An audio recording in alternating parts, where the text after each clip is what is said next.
Altan merhaba. Biz de seni arıyorduk. Bir dakikan varsa sana birkaç sorumuz var. Olur, buyur. En iyi yaptığın yemek nedir? Yumurta. Bugüne kadar yaşadığın en heyecanlı an. Baba olduğumu öğrendiğim an. Eğer bir sporda dünyanın en iyisi olsaydın bu hangi spor olurdu?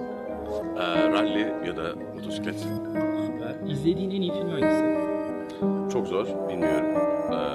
Belki Godfather serisi. Süper. Peki bu filmde bir karakteri canlandırabilseydin kimi canlandırmak isterdin? Brandon rolünü. En sevdiğin mobil uygulama? Haritalar uygulaması. Peki o zaman en iyi okuduğun tekerlemeyi duyabilir miyiz? Al şu takatukaları takatukacıya götür. Takatukacı takatukaları takatukalamazsa takatukacıdan takatukaları takatukalatmadan al da gel. Gitar mı piyano mu? Gitar. Bir gün mutlaka gitmeliyim dediğin ülke hangisi? Kamboçya. Onsuz asla dışarı çıkmam dediğin aksesuar. Cüzdan. Peki en son okuduğun kitap neydi? Fi. Yabancı dizi mi yerli dizi mi? Yabancı dizi. Bu meslekte aldığın en önemli tavsiye.